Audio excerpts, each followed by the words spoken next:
이번 주는 KBS 주말 드라마 독수리호 형제를 부탁해 30화를 깊이 파헤쳐볼 예정이에요. 이 드라마는 독특한 가족 이야기와 막걸리라는 전통주를 중심으로 펼쳐지는 따뜻한 스토리로 방송 시작부터 시청자들의 마음을 단단히 사로잡았죠. 특히 이번 30화는 마광숙과 한동석의 감정선이 폭발하며 웃음과 눈물 그리고 깊은 메시지까지 모두 담아낸 명품 에피소드였어요. 과연 어떤 순간들이 우리를 설레게 하고 또 가슴 아프게 했을까요? 이 드라마가 전하고자 하는 진한 메시지는 무엇일까? 지금부터 하나씩 뜯어보며 여러분과 함께 이 감동의 여정을 떠나볼게요. 자, 따뜻한 막걸리 한 잔 준비하셨나요? 그럼 본격적으로 시작합니다. 이 드라마의 매력은 뭐니 해도 마광숙이라는 독보적인 캐릭터와 그녀를 둘러싼 오합지졸 시동생들의 케미죠. 명랑하고 직설적인 마광숙 엄지원분, 때로는 육두문자를 날리며 웃음을 주지만 그 안에는 가족을 지키려는 강인한 책임감이 숨어 있어요. 그녀가 5 시동생들과 함께 독수리술도가를 재건해 나가는 과정은 단순한 드라마를 넘어 우리 삶에 따뜻한 위로를 건네는 이야기로 자리 잡았죠. 30화는 특히 마광숙과 한동석 안재욱분의 감정선이 폭발한 에피소드였어요. 이 두 사람의 관계는 단순한 비즈니스 파트너를 넘어 서로의 진심이 얽히며 시청자들의 심장을 쥐락펴락했죠. 마광숙은 독수리술도가의 막걸리를 한동석이 운영하는 LX 호텔에 납품하며 사업적으로 큰 도약을 이루지만 그 과정에서 한동석의 깊어지는 마음과 직진 고백이 모든 것을 뒤흔듭니다. 과연 이들의 이야기는 어떤 방향으로 흘러갔을까? 지금부터 핵심 장면들을 하나씩 짚어볼게요. 한동석의 직진 고백과 마광숙의 현실적인 거절. 30화의 하이라이트는 단연 한동석의 고백 장면이에요.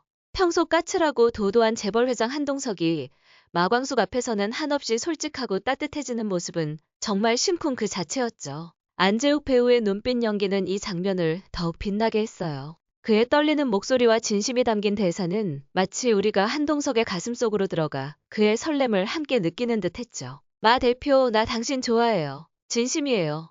이 한마디에 얼마나 많은 용기가 담겼을까요? 하지만 마광숙의 반응은 예상 밖으로 차분했어요. 그녀는 당황하면서도 열흘 동안 생각해볼게요 라며 시간을 요청하죠. 이 장면에서 엄지원 배우의 섬세한 표정 연기가 정말 돋보였어요. 마광숙의 눈빛에는 설렘과 두려움, 그리고 무거운 책임감이 뒤섞여 있었죠. 남편을 잃은 지 얼마 안 된 그녀에게 새로운 사랑은 너무 큰 모험이었을 거예요.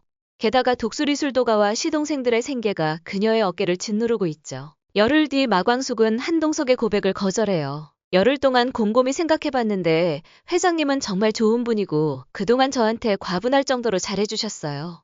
그렇지만 아무리 생각해봐도 안 될 것 같아요. 회장님을 인간적으로 좋아하지만 그 이상의 감정은 느낄 수 없어요. 그녀의 이 말은 단순한 거절이 아니라 그녀의 현실적인 상황과 강인한 성격을 그대로 보여줬어요. 한동석은 거절에 익숙하지 않은 성격 탓에 깊이 상처받고 시간이 필요하다며 마광숙을 먼저 보내죠. 이 장면은 두 사람의 감정선이 엇갈리는 결정적인 순간이었어요. 친구로 지내면 안 될까? 와 한동석의 단호한 선긋기. 마광숙은 한동석과의 관계를 이어가고 싶었어요. 그래서 조심스럽게 친구로 지내면 안 될까요? 라고 제안하죠. 이 장면은 마광숙의 인간적인 면모를 잘 보여줬어요. 그녀는 한동석을 소중히 여기지만 사랑이라는 감정으로는 이어질 수 없다는 걸 솔직히 전하려 했죠. 하지만 한동석의 반응은 예상보다 훨씬 강렬했어요. 난 여자랑 친구 안 한다. 이 한마디는 그의 까칠하고 고집스러운 성격을 그대로 드러냈죠. 특히 마광숙이 고백 전 받은 선물을 돌려주려 하자 한동석은 그 선물을 고르며 내가 얼마나 행복했는지 생각해봤냐며 날카롭게 반응해요.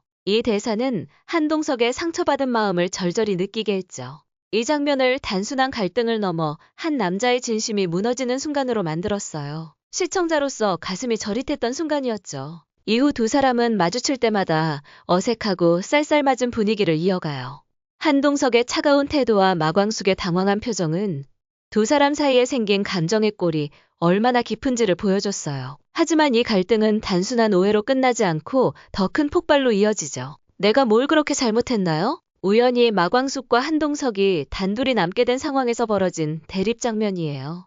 마광숙이 내가 뭘 그렇게 잘못했나요? 회장님이 좋다고 하면 무조건 받아야 하나요? 라며 속마음을 터뜨리는 순간 그녀의 억눌렸던 감정이 폭발하죠. 엄지원 배우의 눈물 섞인 연기는 이 장면을 정말 잊을 수 없게 만들었어요. 그녀의 떨리는 목소리에는 열흘 동안 술도가의 생존과 가족을 지키기 위해 머리가 터질 듯 고민했던 시간이 고스란히 담겨 있었죠. 마광숙은 한동석의 반응이 유치하다고 비판하며 회장님은 거절당해 본 적 없죠? 상대방 마음은 안중에도 없죠 라고 독설을 날립니다. 이에 한동석도 지지 않고 마 대표 소원대로 시동생들과 평생 막걸리통이나 저으며 살길 바란다며 독설로 맞받아쳐요. 이 대사는 한동석의 자존심과 상처가 뒤섞인 반응이었죠. 마광숙은 이를 악담이라며 받아치지만 한동석은 그게 마 대표가 원하는 삶 아니냐고 못 박죠. 결국 마광숙은 회장님 말 들으니 내가 원하는 삶이 뭔지 확실해졌다며 시동생들과 함께하는 삶을 택하겠다고 선언해요. 두 사람은 감정의 골이 깊어진 채로 헤어지죠. 이 장면은 두 캐릭터의 가치관 차이를 극명하게 보여줬어요. 마광숙은 가족과 책임을 우선시하지만 한동석은 자신의 감정과 자존심을 더 중요하게 여기는 모습이죠. 30화를 보고 나니 이 드라마가 전하고자 하는 메시지가 더욱 선명해졌어요.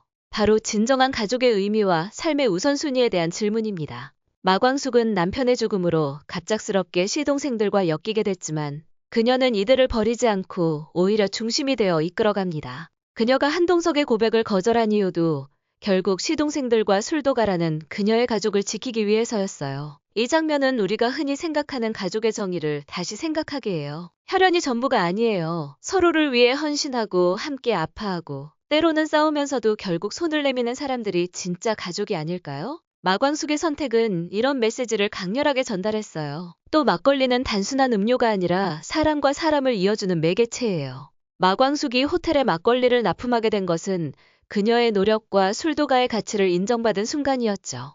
하지만 그 과정에서 한동석과의 감정적 갈등이 생긴 점은 좋은 술을 만드는데도 시간과 정성이 필요하듯 인간관계에도 시간이 필요하다는 메시지를 던집니다. 30화에서 마광숙이 한동석의 화려한 삶 대신 시동생들과의 소박한 삶을 택한 것은 그녀가 진정으로 원하는 가치가 무엇인지 깨달은 순간이었어요. 한동석은 성공과 명예 그리고 자신의 감정을 최우선으로 여기는 인물이에요. 반면 마광숙은 가족과 책임 그리고 소소한 행복을 더 소중히 여기죠. 이 두 사람의 갈등은 우리에게도 질문을 던집니다. 우리가 진짜 원하는 삶은 무엇인가요? 돈과 성공일까 아니면 따뜻한 인연과 함께하는 시간일까? 마광숙의 선택은 단순한 드라마 속 장면이 아니라 우리의 삶을 돌아보게 하는 강렬한 메시지였어요. 그녀가 시동생들과 함께 막걸리통을 저으며 웃는 모습은 화려하지 않아도 충만한 행복을 보여줬죠. 마광숙의 선택, 옳았을까? 마광숙은 한동석의 고백을 거절하고 가족을 택했어요. 여러분은 그녀의 선택이 현명했다고 생각하시나요? 아니면 한동석과의 새로운 가능성을 열어볼 수도 있지 않았을까요? 한동석의 반응, 유치했나? 정당했나? 한동석의 쌀쌀맞은 태도와 독설은 그의 상처받은 마음을 보여줬지만 마광숙에게 너무 날카로웠어요. 여러분은 그의 반응을 어떻게 보셨나요? 그의 자존심과 감정을 이해할 수 있었나요? 이렇게 독수리오 형제를 부탁해를 함께 돌아봤습니다. 마광숙과 한동석의 갈등은 아직 풀리지 않았지만 이들의 이야기가 어떻게 이어질지 정말 기대돼요. 과연 두 사람은 다시 막걸리 한 잔을 나누며 화해할 수 있을까요? 다음 화도 놓치지 말고 함께해요. 여러분의 댓글 하나하나가 저에게 큰 힘이 됩니다. 그럼 다음 리뷰에서 또 만나요. 안녕.